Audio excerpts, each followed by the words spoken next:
You're talking about like outsourcing kind of, and just your bank building your quality and stuff by outsourcing. Going for outsourcing. That's because I've been doing a lot more recently. I don't know how much I've talked to you about it, but I feel like it's probably a bit where me and Fiverr, we're like best buds. Fiverr essentially is this website where you can go and hire people to do these different jobs for you. In the past, it was kind of seen as a little more of a joke because people would do it for YouTube videos for fun, do these crazy things, and now actually I think it's built itself to be a pretty decent platform. I've been you're good. I've been finding really amazing artists and really talented animators and all these crazy things, and then I feel super inspired to work with these people, and then I realize I can't afford them. And so I have to gauge, limit, handle finances, be fair. Do you ever negotiate on Fiverr? I try not to because I sometimes feel bad. Sometimes I do if it's a situation where, I literally can't afford it otherwise because of other stuff going on and things I know I'm going to pay for the future. I don't think negotiating is a bad thing, per se, because sometimes the Fiverr listings, the way they list their things, sometimes they list it high in general, just as a big thing, and then you can sort of work around the price based off of what you want specifically. So I don't know. I don't think working out a different price is always bad. I think it's one of those things where you're trying to listen. I know this product is usually $100, but if we can slip it down to 15, I think that would really fit my price range. That's some good negotiating. It's just, I don't know. You have to talk with the artist and talk, with yourself and see what works best for both of you. At the end of the day, if the artist doesn't want to do it, then they'll say, that's not comfortable. I don't really I want to bring it down that low. And you're like, okay, cool. Then we can, rest at this price if this works for both of us for this work, and then go from there. And also usually at that point, if I work it down, then I probably tip, Oh, okay. Because, that's nice. But I don't know. Working, I think sometimes it's really difficult to work by yourself because you have to learn all the things yourself and you rely on the quality of content on yourself. And if you don't feel like you can match that or you don't have that level of experience, it can be super difficult.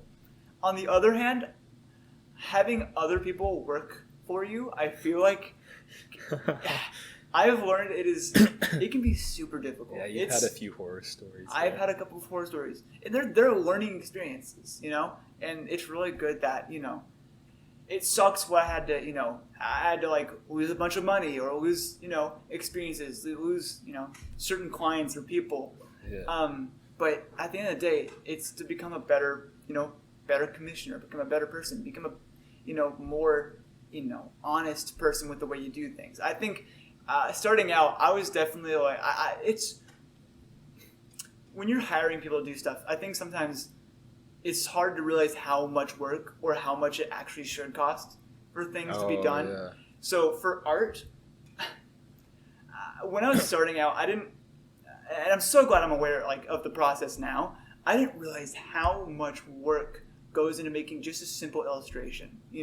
Oh yeah. It's it takes a lot of time and effort. Even for, professionals, who can seemingly whip things up super quick, it still is a lot of work. And for me, I don't know, I kind of underestimated it. So I was thinking okay, so I can go and hire these things for, this illustration for maybe $15, $30. And then you go and you find out it's oh yeah, it probably is $70 to $100. It's and I was oh my gosh, I don't know what I'm doing. I remember the first things I ordered for was when I did the Discord debate series. Oh yeah. And those thumbnails cost a bit. How much? I think it was one of them was 70, one of them was 120 something. They cost a lot. Custom art costs a lot. And for a good reason, It's, every single detail has to be done by that person. And if you want high quality and you want a lot of detail, they have to do that all by themselves. So, I don't know. It takes a lot of effort to do that stuff. And thankfully through commissioning people, and a lot of people I've had to commission, it's cool learning, these different things I never would have thought of before. And wanting to be better and a kinder, commissioner, in that way, be able to respect people's like, you know, needs and wishes, you know, like I think that early on I accidentally overstepped, you know, where I was kind of like, I assumed too much about what they could do because I thought I knew like the process, but I really didn't know that much, you know, and by doing it and by learning and having to, you know, go through that stuff, it's been really interesting, you know, learning face on with that stuff.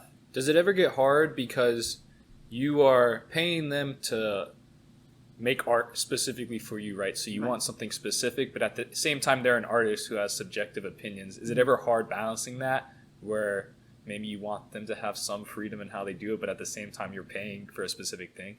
Absolutely. Well, because it's one thing, like main thing that I've learned to do is really respect the artist for their styles, you know, and don't push them to do things that they are not used to doing.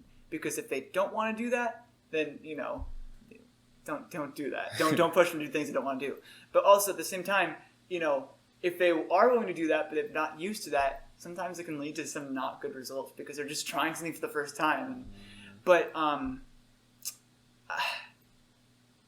what's the question again? Sorry. Yeah, basically, how do you balance?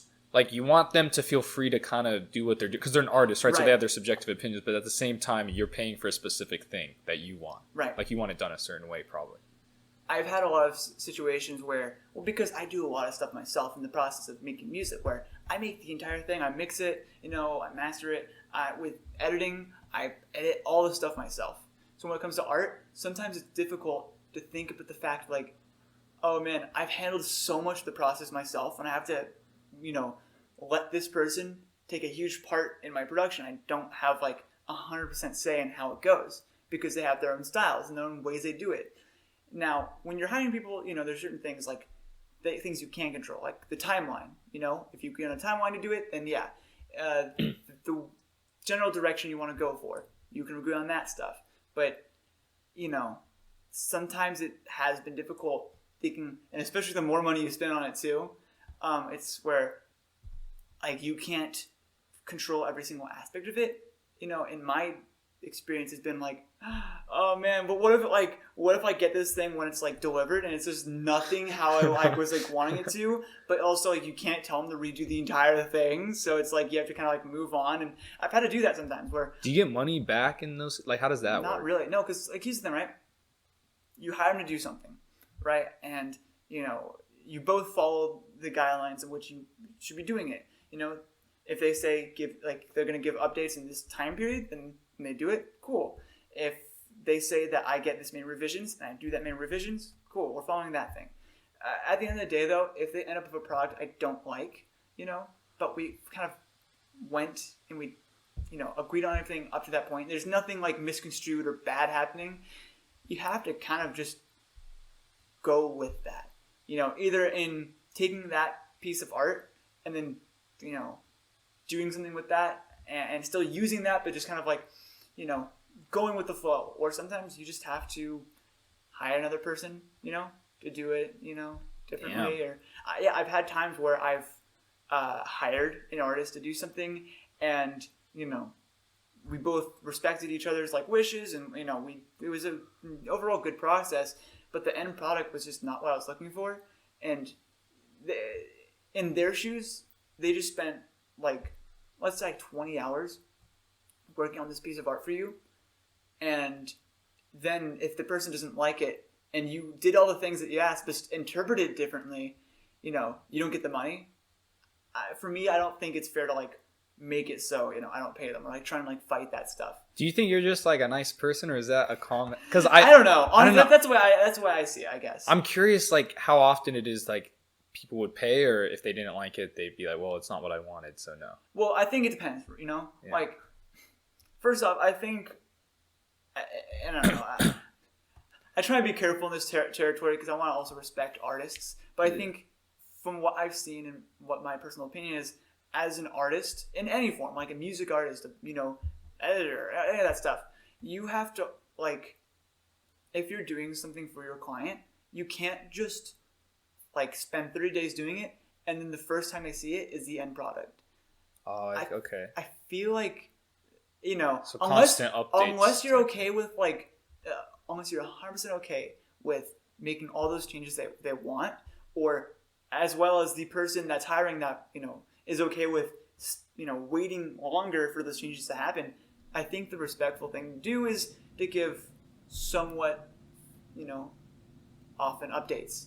That's just my personal opinion, because that helps you as the artist not have to waste time redoing all of your work, and it's respect to the person that commissioned you, because then, you know, that's kind of helping you get to the goal they want, you know, and not kind of losing sight of what they were trying to envision, what their goal is, you know. Yeah, that seems like a very good strategy, actually.